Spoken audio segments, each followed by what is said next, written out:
네, 고등학교 2학년 학생 여러분 안녕하세요. 저는 수학 크리에이터 김정현입니다. 10번째까지 합의 기호 시그마라는 내용을 통해서 어떻게 써 내려가는지를 살펴봤습니다. 그리고 11번째로 오늘 시그마의 성질을 알아보려고 하는데요. 시그마의 성질을 알기 전에 시그마를 표현하는 방법과 합의 꼴로 나타내보는 방법을 먼저 살펴보고 시그마의 성질을 살펴보려고 합니다. 우선 예를 제가 하나 들어보도록 하겠습니다. 예라고 한다면 이런 예가 있겠죠. 1부터라고 하니까 조금 그럴 수 있겠지만 홀수 1부터 19까지 계산을 시그마를 사용해서 나타내 보세요 라고 하는 내용이 들어갔다면 여러분은 이 과정에서 일반항을 일단 구할 줄 알아야 하겠습니다. 수열 일반항 AN이라고 했을 때 일반항 AN은 자연수 n에 대해서 홀수이므로 2n-1이 될 겁니다. n은 1보다 크거나 같은 자연수가 되겠죠. 그러면 이 상황에서 n이 어디서부터 어디까지인지를 n의 범위를 작성하는 겁니다. n은 1서부터 n이 10까지 라고 하는 내용을 여기서 볼 수가 있겠죠. 그리고 나서 우리는 이제 기호를 작성합니다. 네, 기호를 작성하는데 이 기호 작성이 여러분이 혼동되시지 않게 제가 잘 작성해 보도록 하겠습니다. n을 써도 상관없고요. 뭐 다른 어떠한 문자를 대신해서 써도 상관은 없습니다. 하지만 일반적으로 k라는 숫자를 사용하기 때문에 저 또한 k를 미지수 내지는 어떤 문자로 두고 작성을 해보도록 하겠습니다. 지금 1부터 19까지였고 n은 1부터 10까지였으니까 시그마 다시 써보죠.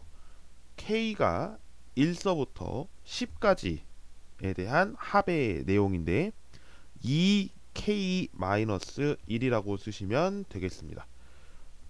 이 의미가 다시 얘기하지만 k는 1서부터 10까지를 더하는 자연수에서 2k-1을 모두 더한다 라는 내용으로 보시면 되겠습니다. 참고로 교과서에서 좀 너무 좀 안 좋다고 할 수는 없지만 그래도 읽는 방법에 대해서는 어떻게 읽어야 된다라고 명확하게 나와 있지는 않습니다. 그래서 저 또한 이 부분이 굉장히 좀 조심스러운데요. 우선 저는 읽을 때 이제 앞으로 어떻게 읽을 거냐면 자연수 k가 1부터 10까지를 먼저 읽겠습니다. 그리고 일반항을 읽는 다음 을 넣었을 때의 합으로 내용을 나타내겠습니다. 그래야 여러분이 이제 읽는 데에 있어서 어느 정도는 저에게 논리가 맞아 떨어지지 않을까라는 생각이 들어서 제 나름의 논리를 가지고 펼쳐 보려고 합니다. 이 점 양해해 주시고 이해해 주시길 바랍니다. 두 번째 예를 들어보겠습니다. 2분의 1 2의 제곱분의 1 2의 세제곱분의 1 계속 가서 2의 n제곱분의 1 이라고 하겠습니다. 그러면 이 과정에서 여러분은 똑같이 일반항을 작성해 주시면 되는데 an을 기호로 썼으니 저는 이제 bn으로 한번 작성해 보도록 하겠습니다. 그러면 우리는 이미 일반항이 너무나 감사하게도 나와 있습니다. 그래서 이거를 그대로 써주면 되겠고 n은 똑같이 1보다 크거나 같은 자연수가 되겠습니다. 두 번째 n의 범위인데요. n의 범위는 말 그대로 1부터 n까지죠. 1부터 n까지니까 이렇게 작성해 보도록 하겠습니다. 일단 n이 또 들어가기 때문에 n을 이제 문자로 놓는다면 제가 1번에 들었던 이 예제처럼 n은 n이라고 쓰게 되는 상황이 발생하므로 k라고 작성하는 것을 권장드립니다. 여기서 이제 기호를 작성해 볼 텐데요. 네, 똑같이 쓰도록 하겠습니다. k는 1서부터 n까지의 자연수에 대해서 2의 n제곱 2의 k제곱분의 1을 일반항으로 두고 있는 것에 대한 합, 이것을 시그마를 사용해서 나타내 보았습니다.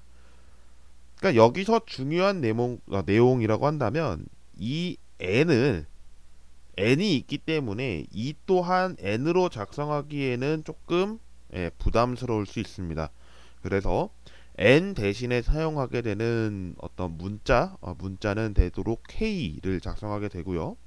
그 k를 1서부터 n까지를 잡는 순간 일반항 2의 k제곱분의 1은 k를 1서부터 n까지를 모두 대입한 상태에서의 합이기 때문에 다음과 같은 내용으로 작성이 되면 되겠습니다. 이제는 좀 반대로 해보도록 하겠습니다. 반대로 뭐냐면요, 다음과 같은 내용입니다. k를 4부터 9까지라 하겠습니다. 그리고 5k 플러스 1이라고 설정해 놓겠습니다. 이것을 합의 꼴로 나타내 보세요 라고 이야기가 나온다면 여러분은 어떻게 풀이하시겠습니까? 자, 우선 여기서 첫 번째 범위를 파악합니다. 범위를 파악합니다. k는 4부터 9니까 k는 4, 5, 6, 7, 8, 9를 모두 대입한 상태다 라고 보시면 될 것 같고요. 두 번째, 일반항을 봅니다. 일반항 AN에 대한 일반항은 현재 5N 플러스 1입니다. K라고 썼기 때문에 이 부분은 K라고 써도 크게 무방할 것 같습니다. 그리고 나서 이제 합의꼴로 나타내는데요. 네, 표현하면 됩니다. 말 그대로 현재 4부터 시작이기 때문에 K4를 먼저 대입을 하면 21이죠. 그리고 5씩 커지는 것을 여러분이 볼 수가 있기 때문에 5씩 커지는 거를 얼마까지 6개 작성해 주시면 됩니다. 31, 36, 41, 46 다음과 같은 합의꼴로 표현이 되었습니다. 그래서 지금과 같이 표현하면 정확하게 맞아 떨어지겠죠. 두 번째, 다른 예를 또 들어보도록 하겠습니다. 꼭 등차 수열만 가지고서 이야기를 한다는 건 아니기 때문에 이런 내용도 이제 반영을 할 수가 있겠습니다. J를 1서부터 n-1까지에 대해서 J의 4제곱이라고 했습니다. 이것에 대한 합을 구하세요. 그러면 여러분은 똑같이 범위를 파악합니다. 범위는 J는 1서부터 n까지였어요. 그렇단 얘기는 1, 2, 3, 4, 5, 6 죄송합니다. n-1이죠. 죄송합니다. 수정하겠습니다. 그러면 1부터 n-1까지니까 다음과 같은 제시를 할 수가 있고 그 다음에 일반항을 파악하는데 AN을 또 위에 썼으니 저는 BN으로 작성해 보도록 하겠습니다. 그러면 n의 4제곱이겠죠.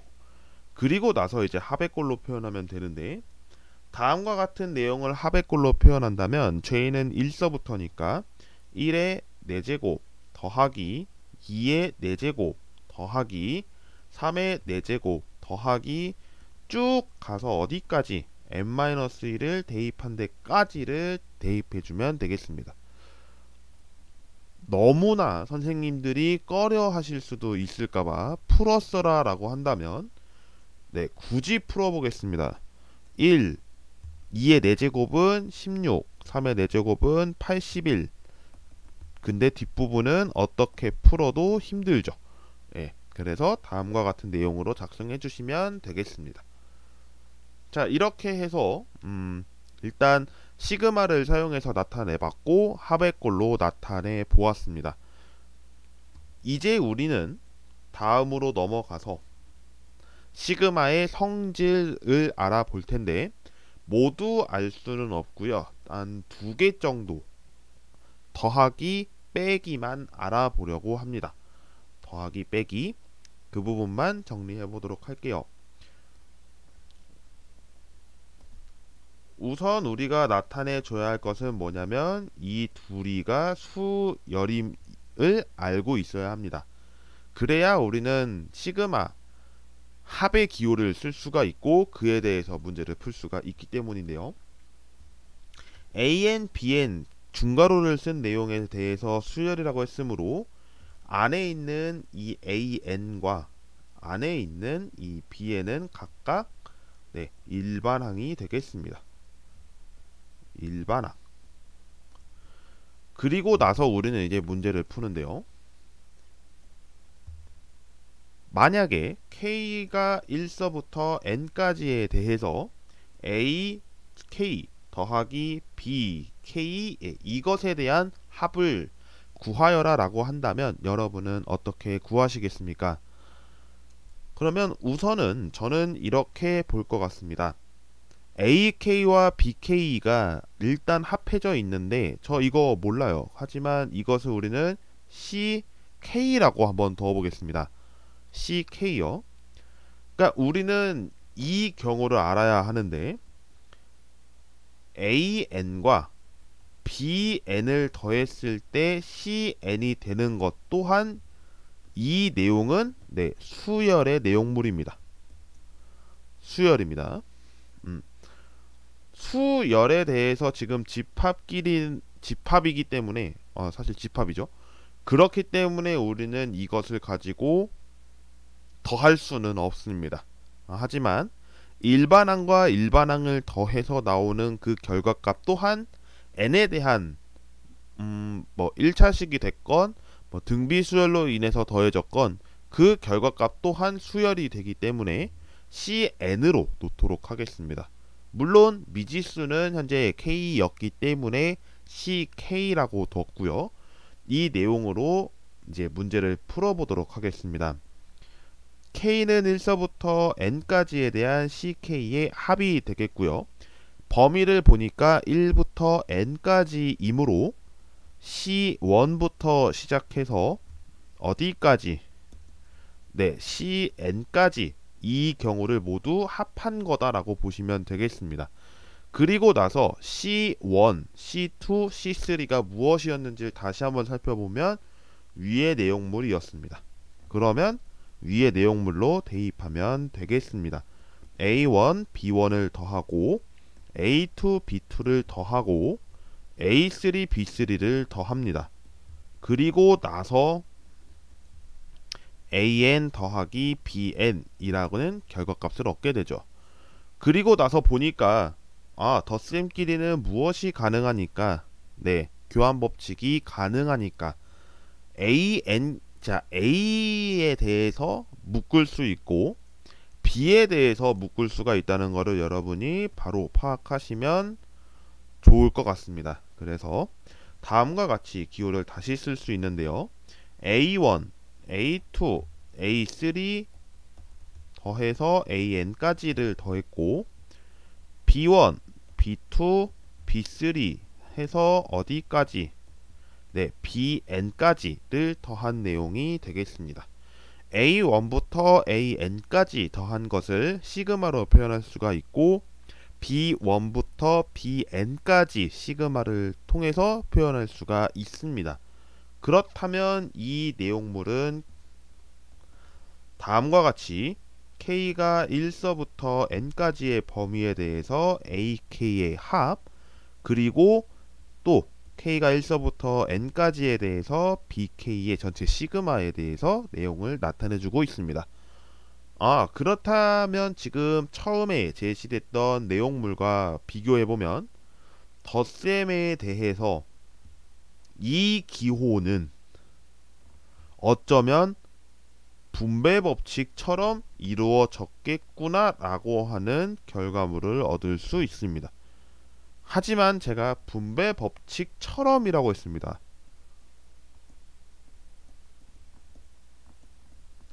분배 법칙처럼이라고 했기 때문에 이것이 곧 분배 법칙은 아닙니다.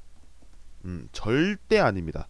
왜냐하면 분배 법칙은 두 개의 기호, 그래서 우리가 덧셈과 곱셈이라고 이제 얘기를 하는데, 그 식에 대해서 분배 법칙이 일어난다라고 하지, 다음과 같은 연산자가 있고 AK, BK라는 어떤 문자가 들어 있으며 더하기라는 기호가 또 있는데 그 상황을 분배 법칙이다라고 이야기하는 것은 절대 안 될 일입니다. 그래서 지금과 같이 분배 법칙처럼 보일 수 있겠지만 명확하게 분배 법칙은 아니다라는 것까지 확인해 주시면 좋을 것 같습니다.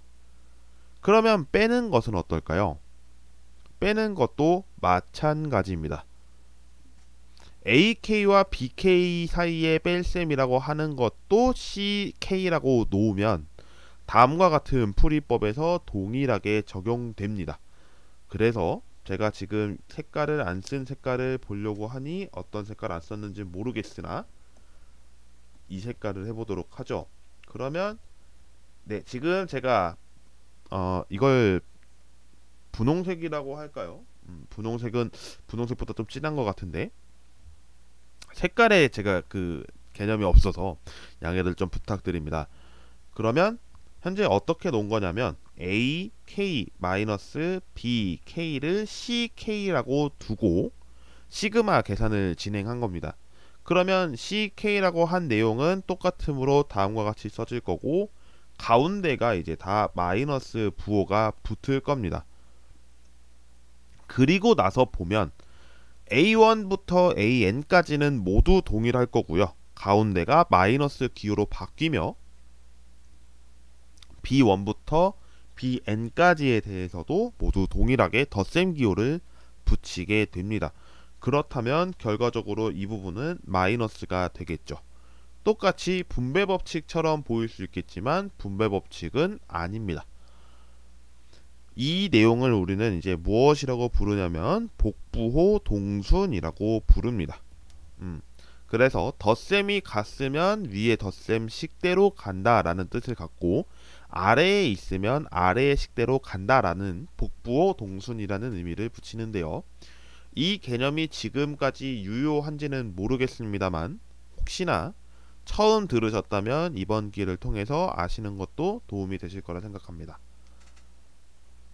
자, 그러면 오늘 제가 다시 한번 정리 차원에서 보여드리도록 하겠습니다. 시그마의 성질을 알기 전에 제가 일단은 어떻게 시그마를 쓰게 되는지, 그리고 시그마가 표현되었을 때 하백골로 어떻게 표현되는지를 작성해 봤습니다.